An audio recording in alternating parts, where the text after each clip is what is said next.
Hello, everybody. Welcome back to the Forbidden Land podcast. Some interesting news this week. Interesting stuff to talk about. One of the most alarming ones that has a bit of a time-sensitive date on it is the Supreme Court deciding whether or not to overturn Obergefell. I'm not really sure why. It's been 10 years. We've had gay marriage. Clearly it has not done all the shit that the Republicans said it would do. And, I know why they're doing it. This is part of their agenda. They want to undo everything. You let the Republicans run rampant enough, unchallenged enough, they'd bring back fucking slavery. I mean, come on. Let's not kid ourselves. Eventually they would round it back out to, well, are there really that many of them? And then they would just make them all slaves. You get what I'm saying. This is part of the never-ending wheel of undoing progress. You know, first it'll be gay marriage. Let's be honest, this is like the 80th thing they've done this year. It'll be gay marriage. Then it'll be interracial marriage when that Clarence Thomas freak dies and is replaced by a younger Republican. They'll overturn interracial marriage. Come on. They'll overturn the Civil Rights Act, and then it'll just keep going from there. They'll overturn, the 13th Amendment. They'll overturn birthright citizenship. Come on. We know where this is going. The fact that they're even challenging a post-Civil War era amendment right now should tell you how far they're willing to go. Like a Reconstruction era amendment. The 14th Amendment. That's what they're trying to overturn right now. That's how you know there's no stone they're willing to not turn. Fuck. There's no Anyway, you know what I'm saying. There's no stone left unturned. They're gonna undo everything at this rate. So November 7th, they're going to decide on whether to hear out a case about gay marriage. And depending on the ruling, it could overturn Obergefell. The case comes from... What? No way.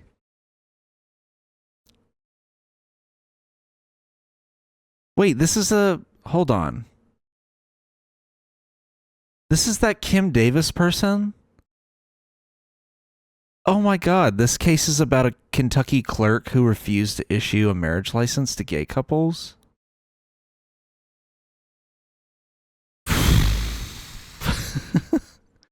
Good Lord Almighty.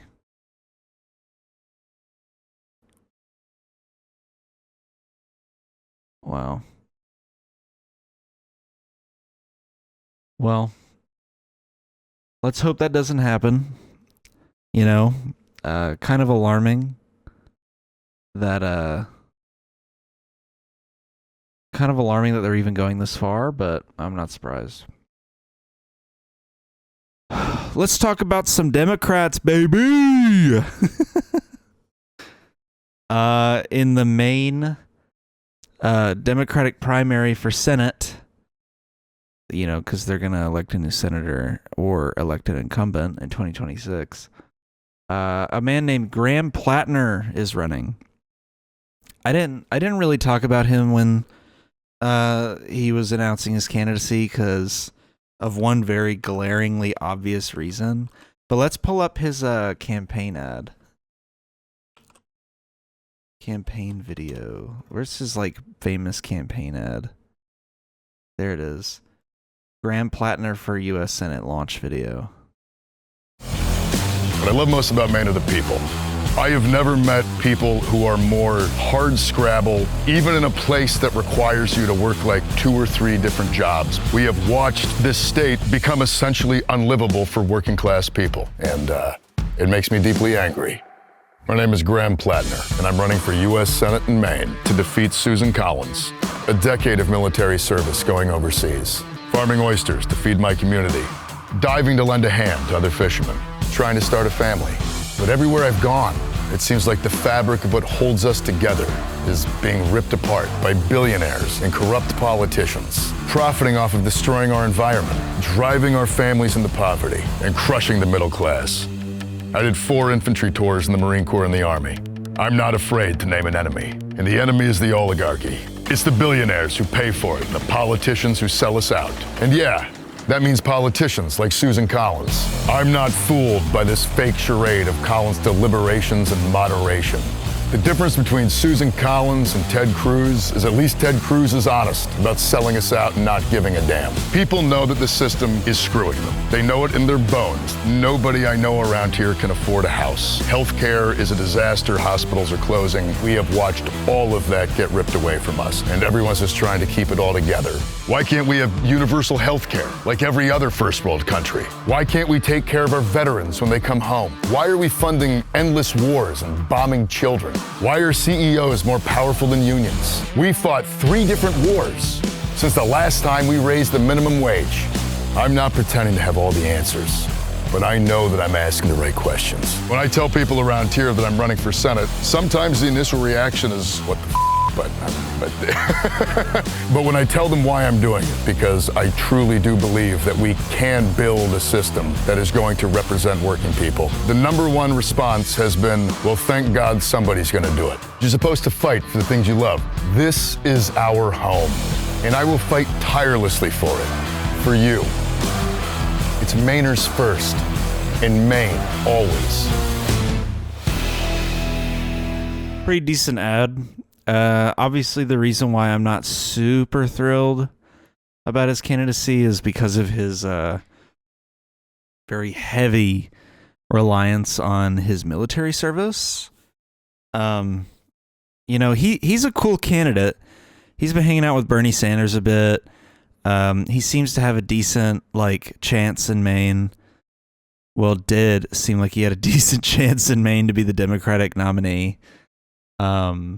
I'm not really super familiar with their race because I don't pay too much attention to Maine. I've been mostly focusing on the New York race and the local races around me. But that's the thing. So his military service, he relies on heavily, right? He talks about taking his tours overseas and, he says that he cares about how veterans are treated when they come back. And, I did some research on him after something recently happened. And, it says he fought in Iraq and Afghanistan, did 3 tours in Iraq, fought in the Marines for about 10 years, a little over that. And this is the part that gets a little weird, is that he worked for a company called Constellus. He was a Constellus security consultant for the State Department in Kabul, Afghanistan. Now, why is that weird? You might ask.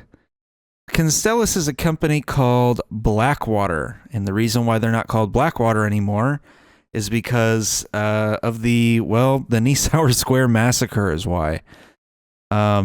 Blackwater basically sent mercenaries into Iraq. They had a government contract. They were a private mercenary group, and they would go into the Middle East during our wars and basically do things that the U.S. military legally couldn't. Well, they drove into a town square and just massacred a bunch of people. I mean, a lot. And there's a good 3 Arrows video on it called How Fox News Lies to You. Or it's roughly called something like that. And it's how Fox News framed the entire incident on their morning show a few years ago. And as a result of them doing that, Trump ended up pardoning the mercenaries that were thrown in prison by the Obama administration as a result of all of that. So, Blackwater is very infamous for being a violent, corrupt military mercenary group that served in the Middle East during our Middle Eastern wars. And this guy worked for them. granted, he worked for them. Actually, this is worse, that he worked for them way after. Like, it's actually arguably worse that he worked for them way after, because that means all this information was public and everything. And he worked for them in 2018, which is a pretty recent time to be. I hate these birds, man. It's a pretty recent time to be working for Blackwater, mercenaries. Granted, he was a security consultant, but still, like, if I worked for fucking, I don't know, Walmart, and I found out that it used to actually be called, I don't know, Kmart, and they went into, a community and blew people up and shot them for no reason, I don't know if I'd be wanting to work for Walmart. You know what I mean? And I mean, granted, the reason he stopped is because he became disillusioned with the military and the way the U.S. treats foreign relations overseas. But it took him a little too long for my comfort, so I haven't really been paying too much attention to him. I'm just letting Maine figure it out. That's their shit to figure out. Whatever. Another thing I found out is apparently he, which, by the way, another incident of him doing something 2 years after the fact. Yeah, 2 years after this was first reported. Graham Plattner was a patrol Marine for a prison in Iraq. And when he was in Iraq, that prison that he patrolled was Abu Ghraib. Really not good shit, man. Abu Ghraib is that prison where American soldiers were basically torturing Iraqis and committing heinous human rights violations against Iraqi prisoners. There's that famous photo of the guy with the black hood on being like basically strung up like this. And they were forced to pose in humiliating photos. The soldiers posed in front of piles of bodies. You can go look up all these photos, by the way, if you can stomach them. They're pretty rough, and it's pretty disgusting. It's one of the worst like reported things at the time that we did in Iraq, like amongst other things. It's just one of the most openly disgusting things we did in Iraq that was reported on. But yeah, apparently Graham Plattner guarded that or patrolled that prison. 2 years later, another not so great thing for him to do. Now, granted, he's like renounced a lot of the stuff we do overseas, and he seems to have a very anti-imperialist attitude, but he's a little too proud of being a Marine Corps veteran. A little too proud. Like, talks about it like it's this great thing he did that he seemingly has no regrets about. And so it just doesn't really sit right with me. And recently, I think the nail has been nailed into the coffin. I think the giant railroad spike has been slammed into the coffin door to make sure it doesn't open back up. And it's the fact that apparently, fucking Christ, this is so insane. Apparently, Graham Plattner went on Pod Save America and revealed that, well, he had a Totenkopf tattoo on his chest. What he calls a skull and bones. He had a Nazi tattoo on his chest. This is the Totenkopf. It's Nazi memorabilia. It's probably the third most widespread Nazi symbol out there, with the first being the swastika and the second being the SS symbol, the two lightning bolts. This is probably the third most well-known Nazi memorabilia symbol out there. And this guy was in, I think he said Croatia, and him and like a bunch of his infantry like basically went to this tattoo shop and got a bunch of tattoos. And this is the one that he got because he thought it was a skull and bones, is what he said. Very bizarre. Not really sure how he went like, I think he said something like 10 years before, like he had this tattoo for a long time, man. How did he go this long before someone told him, hey man, that's a Nazi tattoo? This dude was in the fucking military. I've seen a lot of people try to make excuses for him on this one. He's just, and he's even tried to use the same arguments. Oh, I'm some jarhead. I didn't know that this is what it was. And, sorry guys, I had no idea I had a tattoo of a Nazi symbol on my chest and all that stuff. But if you were in the Marines, I mean, come on. He was in the Marines, man. Nobody at any point has told him, nobody at any point had the knowledge to tell him that this is a Nazi tattoo. Nobody told him. That's insane to me. I don't know how excusable this is. Like, and I know this screenshot is from a long time ago, and you might be thinking like, oh, maybe he like covered it up. Oh, maybe he covered it up. Yeah, he covered it up like 3 days ago. He covered it up like 3 days ago. That's a brand new tattoo. You can see how new it is, man. He's still got the fucking plastic on it. Like, come on. You're telling me he went this whole time and no one told him? That's a bit bizarre to me. That's a little too bizarre for me. I'll keep paying attention to his Senate run, I guess. I mean, sure. I'll fucking look at his Senate run, but that's a little much. Like, I think this has cooked him in the primary a bit. He was already at he already had a steep hill to climb with the fact that he's running as seemingly somewhat of a socialist figure, or at the very least an imperialist, democratic, like socialist-ish figure. So he's already kind of at a disadvantage, right? He seems to have been relying heavily on the Zohran Mamdani momentum, seeing as one of Mamdani's like staffers that like helps him make campaign ads, helped Graham Plattner make campaign ads. But I think this will really jeopardize his Senate chances, which is so unfortunate, man. Like, his ideas seem to be pretty solid. It's just he relies too much on the Marine shit and had a Nazi tattoo on his chest. And his history in the military is so muddy. It carries so much baggage, man. Like, that's the part I can't get over.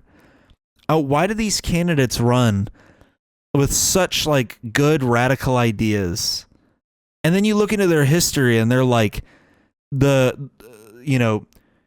like Graham, the destroyer of worlds 10 years ago, and like now they're like, oh, Graham Plattner, the nice little family man that hunts fishes for oysters. You can't just bring me Graham the Destroyer try to convince me. Like, if I was the average voter, I'd be questioning the shit out of this guy. What else is he hiding? What else do we not know about? So, I don't know. Such a weird situation. I was like, let me get some information about this guy before I talk about him. That way I at least know who I'm talking about, because I didn't know that much about him. I had only watched the launch video like a couple months ago, and then I hadn't seen anything else. But man, it just kept getting worse and worse. As soon as I read the word Costellus security consultant, as soon as I read those words, I was like, oh my God, you've got to be kidding me. I was like, this motherfucker worked for Blackwater. That's crazy. Oh my God. I just can't believe it. Like, come on, man. Ay, ay, ay. Also, if you want to go look into this, oh, that was the other thing, is that he apparently, I think he fought in, let me look, something like he fought in the Battle of Fallujah or something like that. It was relatively calm deployment for the first few months, mostly because the Battle of Fallujah just happened. So he literally just entered Iraq right after Blackwater got done assisting us in the Battle of Fallujah. Man, dude. Oof.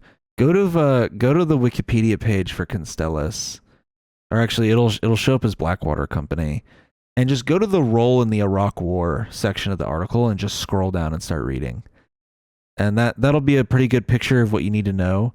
But also go watch that Three Arrows video.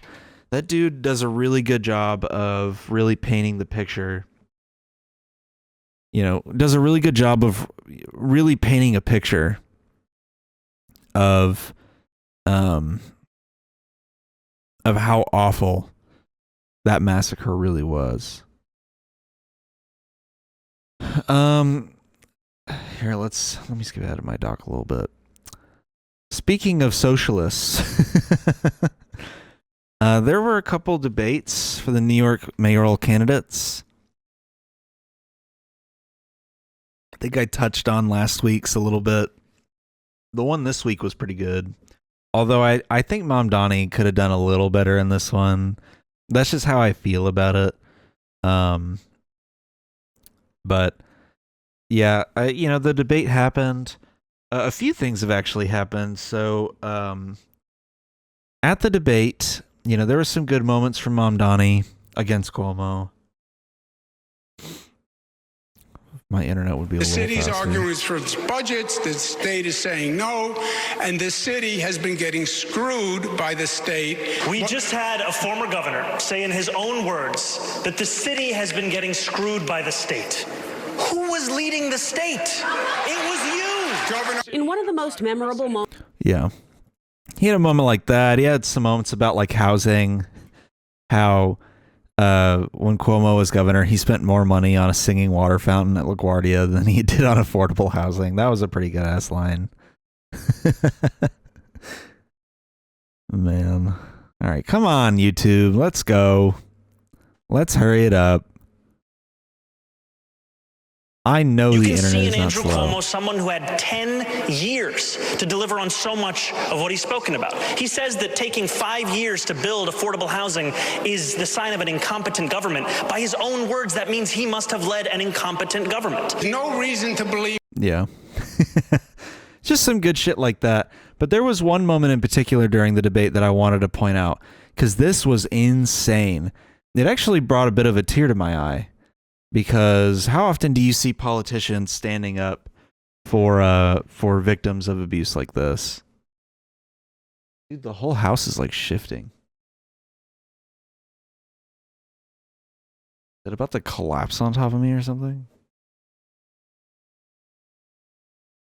I'm gonna die. Mr. Cuomo, in 2021, 13 different women who worked in your administration credibly accused you of sexual harassment. Since then, you have spent more than $20 million in taxpayer funds to defend yourself, all while describing these allegations as entirely political. You have even gone so far as to legally go after these women. One of those women, Charlotte Bennett, is here in the audience this evening. You sought to access her private gynecological records. She cannot speak up for herself because you lodged a defamation case against her. I, however, can speak. What do you say to the 13 women that you sexually harassed? Look at how stunned Cuomo is, man. If you want to be in government, then you have to be serious and mature. Which, by the way, it cuts there for some reason. I don't know why. Because his response was dog shit. He completely deflects the question back to why isn't Mamdani doing BDS on Uganda? But he'll do BDS for Israel. That's Cuomo's line of attack. What a bunch of dog shit, dude. He's so bad at this. Cuomo is so bad at this. I'm looking at this. I'm pretty young. I don't really know what the election of Andrew Cuomo to New York governor looked like, because he was basically the governor by the time I became aware of the world around me. So I don't know how the fuck Andrew Cuomo became the governor of New York. I really don't. Did his brain just like turn into fucking goo in the last 4 years since he fled the governor's office? That was the other thing, dude. Oh my God, Curtis Sliwa said you didn't leave. Curtis Sliwa said you didn't leave the governor's office. You fled. You fled from being impeached by the Democrats. That's what he said. Amongst other things, like saying how his sons got like attacked and all that shit. It's pretty insane. Let's see. If there was a ranked choice election, In this, you'd have to rank these. myself number 1 and Curtis number 2. Mr. Sliwa. Oh, please don't be glazing me here, Zohran. Are you kidding? Mr. Sliwa, do you want If you know, I wish Curtis Sliwa hadn't beat up a bunch of immigrants in Times Square a few years ago. He'd be so cool if he didn't do that. But unfortunately, his group, the Guardian Angels, had to beat up a suspected immigrant in Times Square on Sean Hannity's show on Fox News, which the guy turned out to not even be an illegal immigrant. He's just a guy. So like even worse. Like already bad enough that he would be beating up a random immigrant on the streets. Worse that the guy wasn't even an immigrant. So yeah, Curtis Sliwa would be so funny if he wasn't so horrible. But he had some good moments against like Cuomo during the debate. And it's just really funny how like, you know, it's really funny how Zohran and Curtis kind of ganged up against Cuomo during this because they both hate the guy. But yeah. Good debate. What the hell is Curtis tweeting out "Stop glazing me"? Oh Jesus. Anyway, pretty good debate. I love the part where he brought out the one of the 13 victims and basically said she's in the audience right now. What would you say to her? And then he completely avoids it. What a fucking idiot, dude. After the debate, Cuomo said he went on he talked to a conservative radio host named Sid Rosenberg on the morning of October 23rd. Quote, "God forbid another 9/11. Can you imagine Mamdani in the seat?" Cuomo asks. Rosenberg says he'd be cheering. Cuomo pauses for a second and chuckles before saying, "That's another problem." What the fuck? Zohran Mamdani already responded to it in a tweet saying, "Just disgusting." What is going on with the blatant Islamophobic racism in this race? That's how you know that they're afraid of Zohran Mamdani's ideas. They're afraid that his ideas will actually work. They're going to do everything in their power to stop him from, seeing through his plans for New York City, like for being the New York City mayor. Because they just keep busting out the racism, man. How they keep going that he hasn't denounced globalized the Intifada. When the hell did Mamdani ever endorse any of that kind of messaging? It's also insane to otherize that kind of terminology.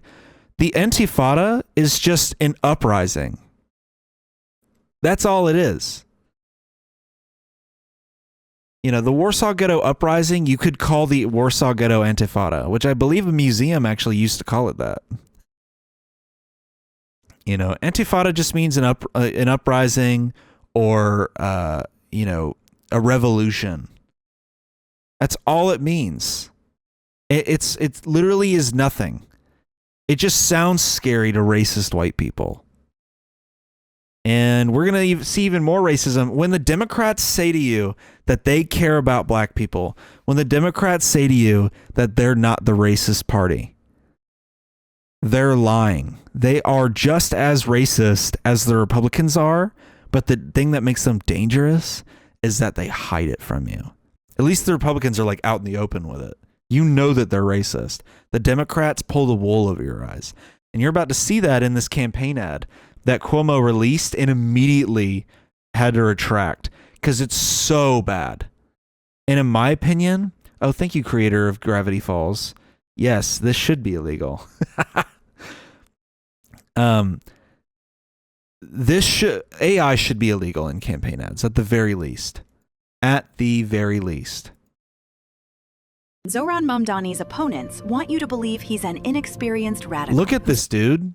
An AI clip of an AI Zohran Mamdani. Policies will make New York City more dangerous. But more racism. Just, oh, he's eating rice with his hands. I've seen so many people have this debate. I even saw a guy say that his culture's inferior because he eats with his hands. Wait until you find out all these dirty ass white people. Until they find out that Europeans got silverware from the Middle East. That Europeans used to eat everything with their fucking hands too. I mean, seriously, what is going on? Who gives a fuck if he eats rice with his hands? You know, it's probably just how he was raised, how he ate that kind of stuff growing up. Who cares, man? We eat a bunch of shit with our hands. It just so happens to be rice that he's eating with his hands. Think about it. We eat sandwiches with our hands. You know, we eat fries with our hands. Who gives a fuck if it's rice? It's just blatant racism is what it is. Actual supporters think. Mamdani isn't crazy. He's just trying to even the playing field. You know, give everyone a fair shot. Sure, he said multiple times we need to defund the And you'll learn who all these little kooky characters are, by the way. police, but that was just a metaphor. And yes, he did say crime is a social construct, but that was also a metaphor. His main backer, the Democratic Socialists' ideas are common sense, such as Decriminalizing misdemeanors, like shoplifting. They generated an AI black man to don a keffiyeh and start stealing. They could have AI generated anybody, and they chose to generate a black man for the shoplifter role. And better yet, they put a keffiyeh on him. What do you even say to that? If you're a black voter in New York City, what do you think about this? That's what I want to know. If you're a black voter anywhere and you see this guy that claims to be a Democrat, this guy that a lot of the Democrats in the Democratic Party have like kind of silently endorsed, what do you say to something like this where their campaign is just being so openly racist?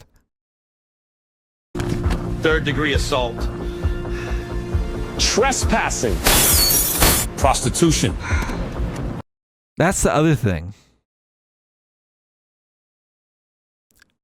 AI generating the role of a pimp as a black man. A black man wearing like a stereotypical pimp outfit.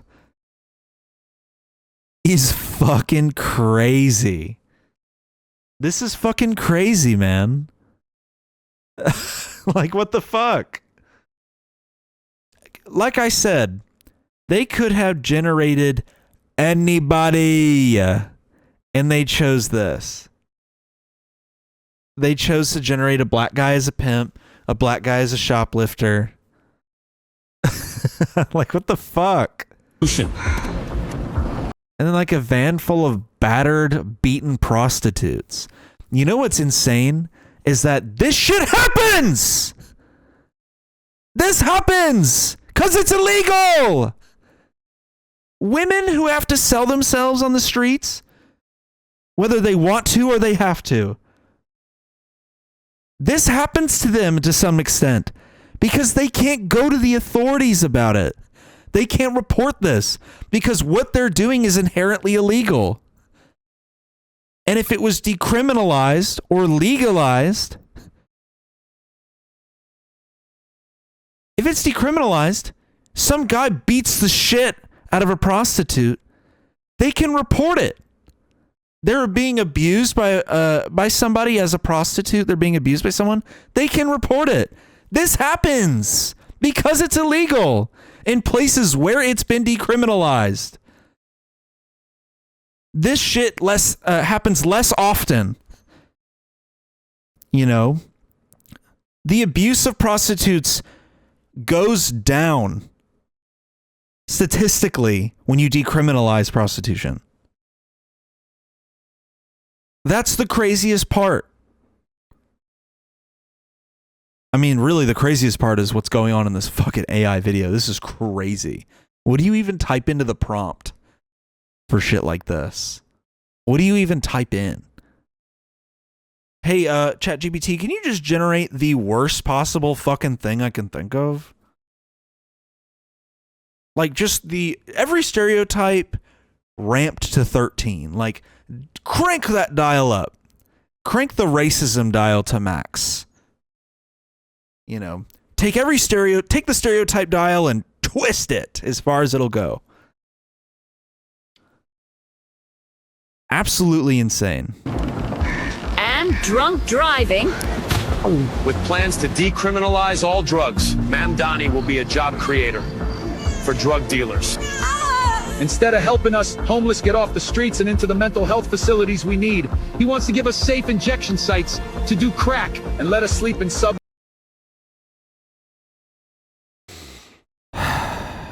This is so insane to me.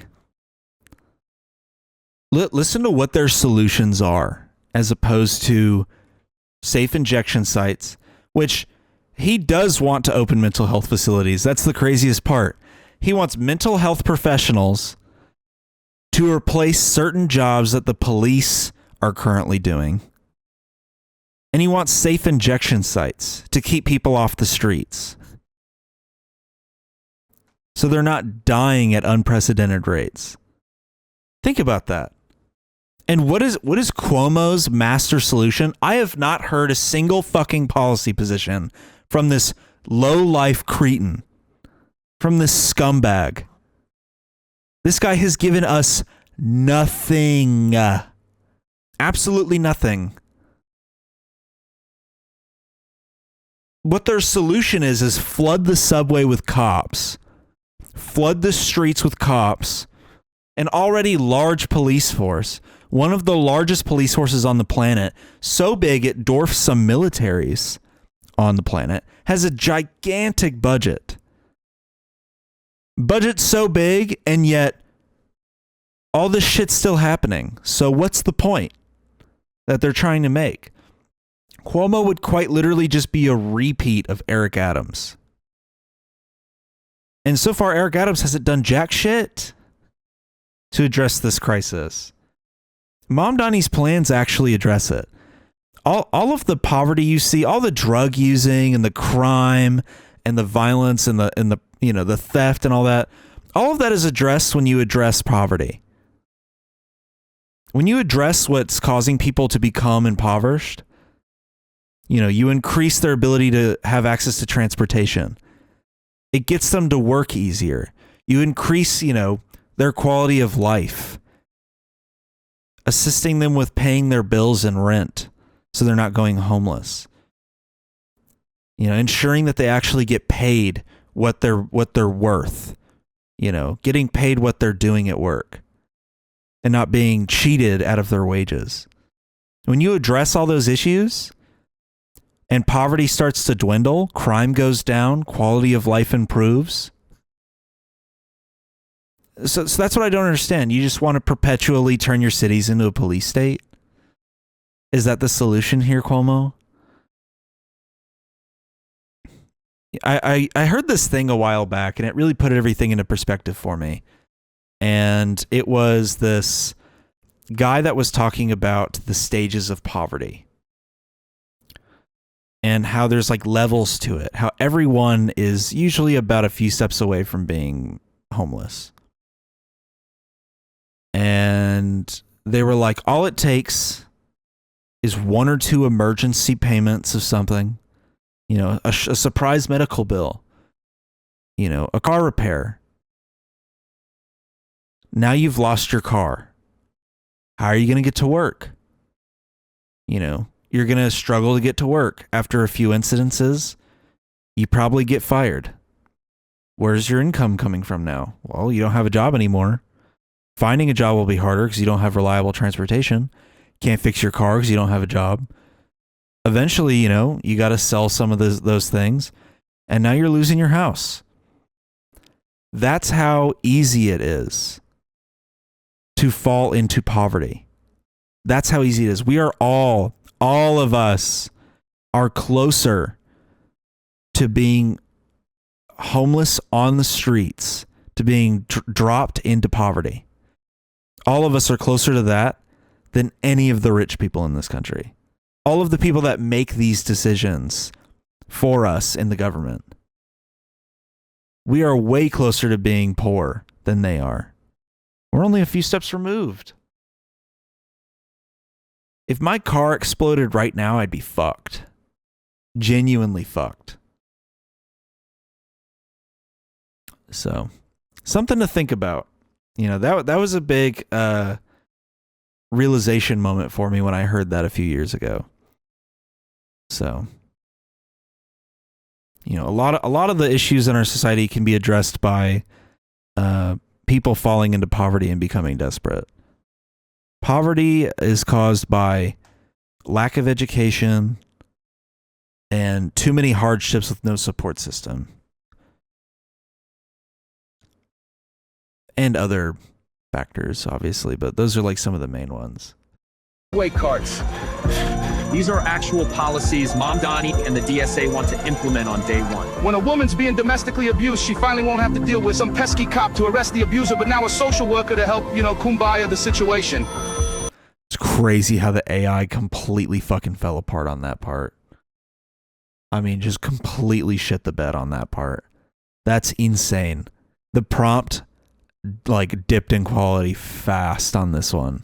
When a woman's being domestically abused, she finally won't have to deal with some pesky cop to arrest the abuser, but now a social worker to help, you know, kumbaya the situation. That's such horseshit, by the way. That's such fucking bullshit that's the example they use for the social worker thing. It'd be more like if somebody called the police and said, I'm going to kill myself. That would be a situation where you'd send out a social worker.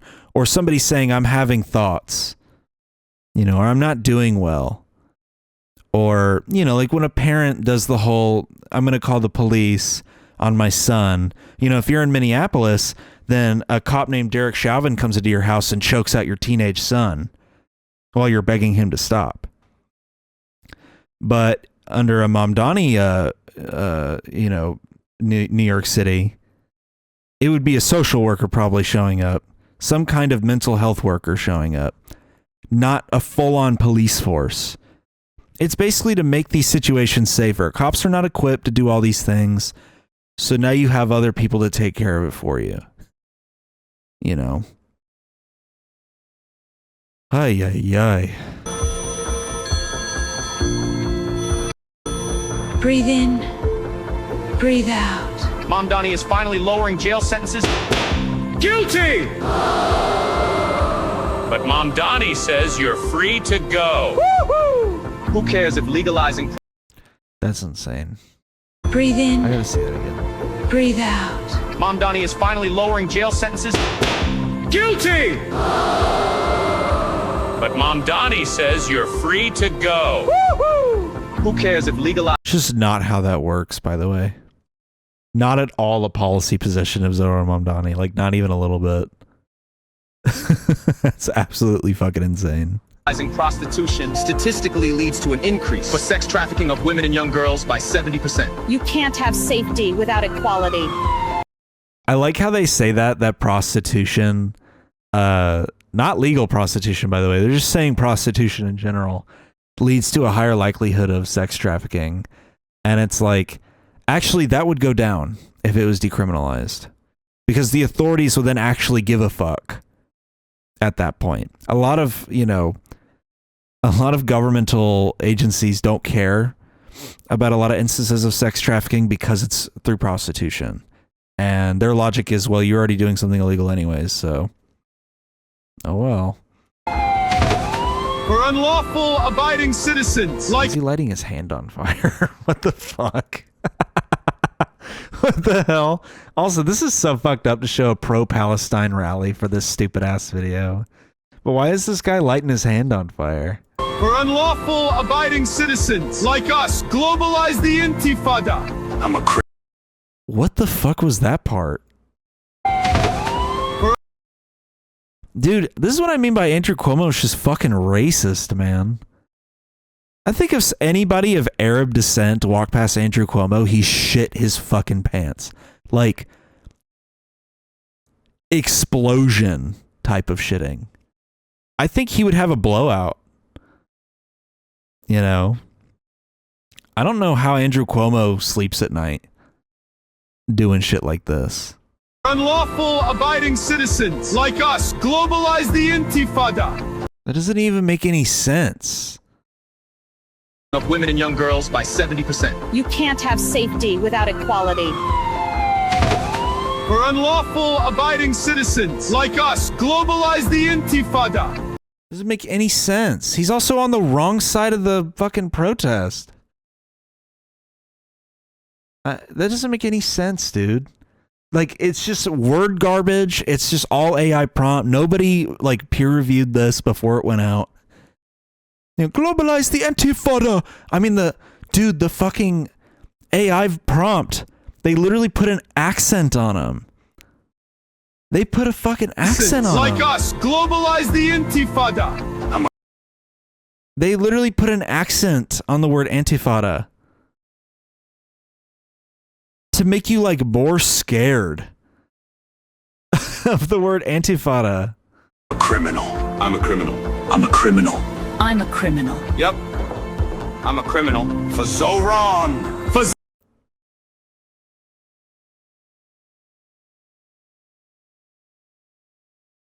God, dude.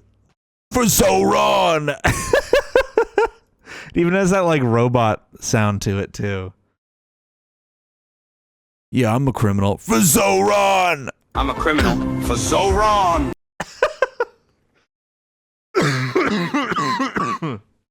I can't do that, like raspiness to mimic it. For Zohran Mamdani. For Zohran Mamdani! I like how the prompt just doesn't know how to compute that. It's like, for Zohran Mamdani! Where the fuck did that come from?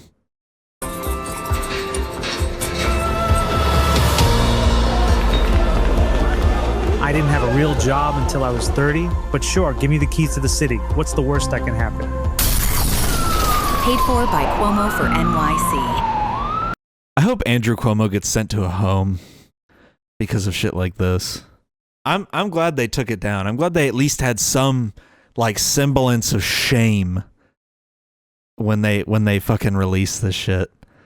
They're like, oh, this is kind of fucked up.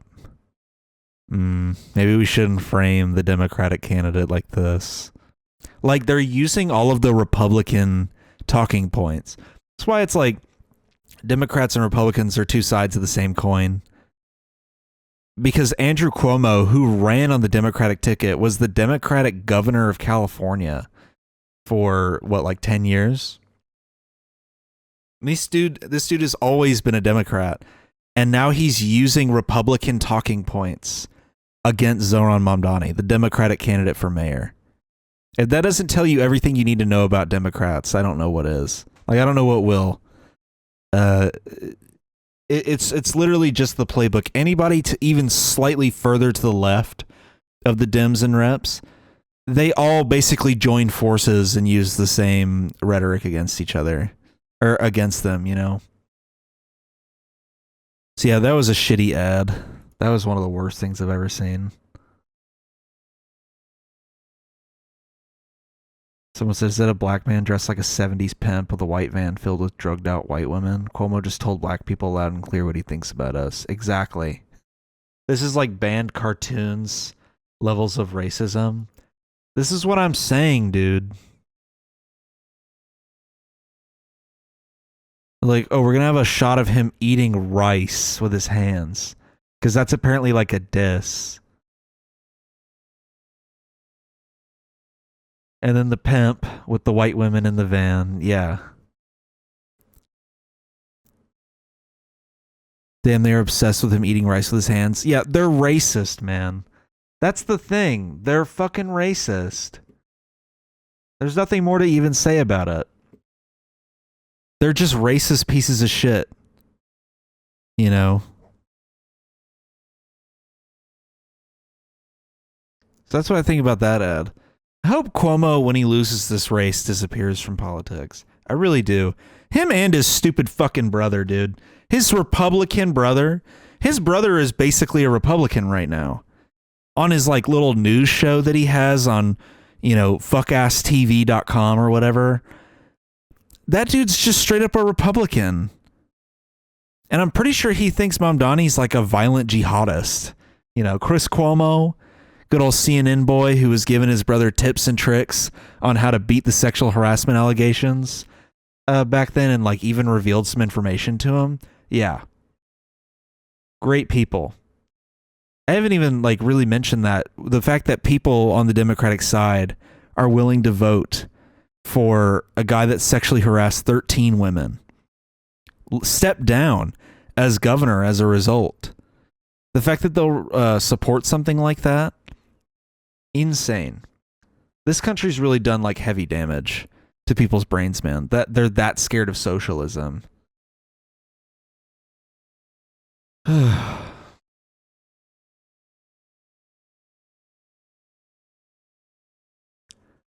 So right now, as I'm speaking, the White House is being destroyed. Here was the beginning of it. You know? Oh, here, hold on. Let me put my camera in the right corner. There you go.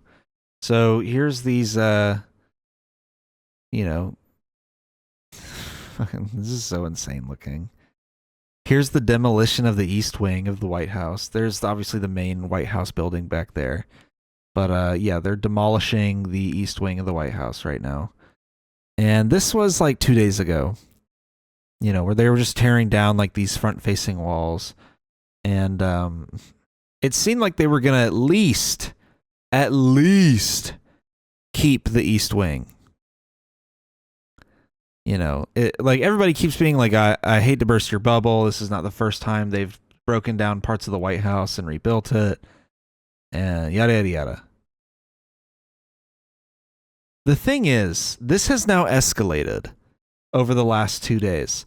Because it's not just, you know, like here's what the East Wing looks like on like a history website. It's kind of a cool little building, you know, whatever. It's just the East Wing. It's kind of the building you always see when people come to visit the White House. This is the thing. If he was just destroying the front-facing half and building the ballroom, whatever.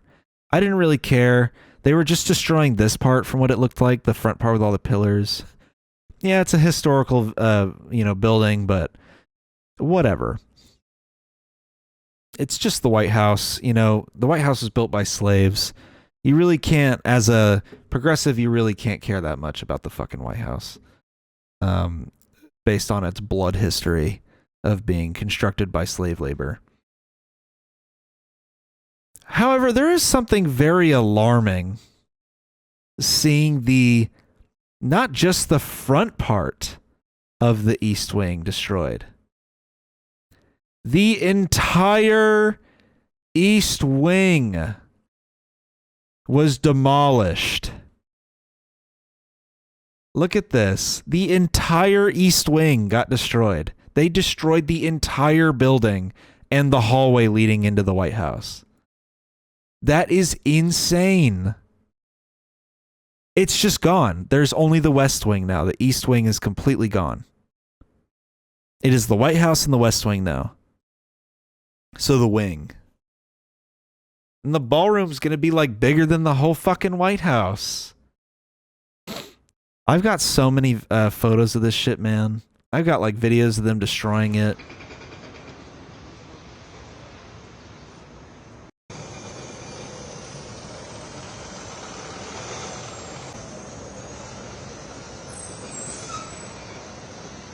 Imagine getting that call as a contractor. Hey, we need you to destroy the White House. Yeah. Here's a overhead shot of the East Wing.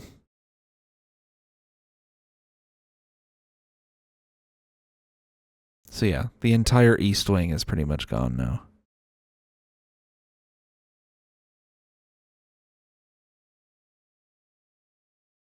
Kind of insane. I was thinking about this yesterday, and oh, here's an overhead view.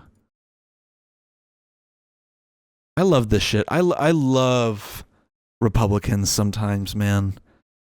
You can't say anything about Trump without them being like, yeah, well, this president from like fucking 8 years ago did this, you know? Okay. What's your point? FDR put Japanese people in cages. Does it mean I can't criticize Donald Trump for destroying the fucking East Wing of the White House? I think it's kind of dumb. And, you know, historically speaking, kind of bizarre, like kind of sad to watch. You know, it still looks better than the Obama Presidential Library. Okay. I don't give a fuck about the Obama Presidential Library. Bro killed kids in Syria. I don't give a fuck about his library. I'm just saying there's something historically kind of sad about watching the East Wing of the White House get destroyed. Something with a bit of historical significance, has a large history to it. It's a little sad. It's a little sad to watch. Fucking sue me. I don't know what to tell you. Yeah, it's kind of sad. I mean, shit. Let me be sad about it a little bit. Oh my god. Yeah, I wonder if next he's going to destroy the West Wing.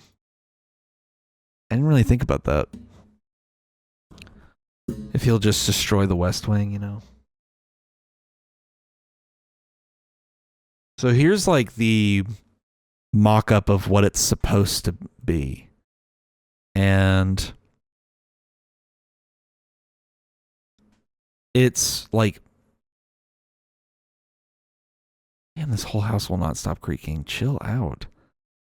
It's like way bigger than the actual White House.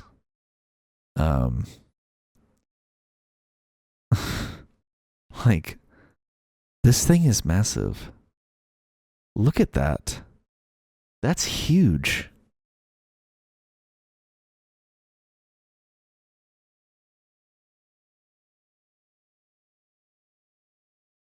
Anyways, it's just so bizarre, like how insanely huge this expensive ass ballroom will be. It's also insane how this ballroom comes off the heels of, like, it's literally happening during the second largest government shutdown in American history. We have officially reached 24 days of a shutdown, and we are 11 days away from Trump beating his own record. Trump now holds the top 2 longest government shutdowns in U.S. history. The previous second place record holder, I believe, was Bill Clinton. So this is, officially the second longest government shutdown. The longest one was 35 days. And it was in Trump's first term, like towards the end of his first term, too. I remember that shutdown, you know, because I think it was the last one we had before this one. Because I don't think the government shut down at all during Biden, right? It almost did, I'm pretty sure, but I don't think it shut down at all during Biden. Which is kind of bizarre. Because I think it did shut down a couple times under Obama. But yeah, it's just so crazy how we're blowing all this money on a fucking ballroom, and yet people can't get health care. People can't have access to affordable health care anymore. And, you know, they're not getting their social security checks. And I have a friend that works for the CDC. She's been out of work for like 3 weeks now because Trump just won't, the Republicans won't fucking play ball. I hope they drag this government shutdown out for months. I hope they drag it out for a long time. That's what needs to happen, is they need to drag it out as long as possible, however long it takes to get Medicare put back on there, to get all the social safety nets funded on that budget bill. Whatever it takes. Let the shutdown last like 4 months if you have to. Let it last a year. You know, let it go all the way to the midterms if you have to. I don't give a fuck. You need to make them feel this pressure. You know, this is the most spine I've seen from the Democrats throughout the entirety of his first term, of his second term so far. This is the most spine I've seen. The Democrats have been spineless cowards up until this point. All we've gotten is a bunch of Chuck Schumer comments of like, you know, I'm gonna go into the Senate and, you know, let me tell you, I'm gonna change the name on this bill. Oh, got him. And then Hakeem Jeffries comes up. Yeah, guys, I'm gonna beat somebody with a baseball bat. That's all Hakeem Jeffries is gonna do. Hey guys, I'm ready. Two fucking useless ass New Yorkers, man. Useless ass New Yorkers. So I'm glad to see some pushback from the Democrats. And I'm excited for when the government eventually reopens and the House is back in session for that, you know, new representative from the Democrats to be sworn in so we can finally have the Epstein files. You know, my biggest fear right now with that is that she'll get in there and some like weak ass, you know, fuck ass Democrat in the House is going to vote no on releasing them because they probably thought this whole time, oh, this would be good for my publicity. Just keep voting yes. It'll never get released. And somebody's using a leaf blower. And now that it's actually coming to fruition, they might have some shit in those files, man. They might have some shit going on in those files. So, yeah, looking forward to that. Anyway, day 24 of the government shutdown. See y'all next week when we get to day 31 of the government shutdown. Quick footnote. I don't believe it for a second, but Trump said that the U.S. will in support for Israel if they annex the West Bank. That is the most U.S. pushback Israel has ever gotten. So we'll see if that happens.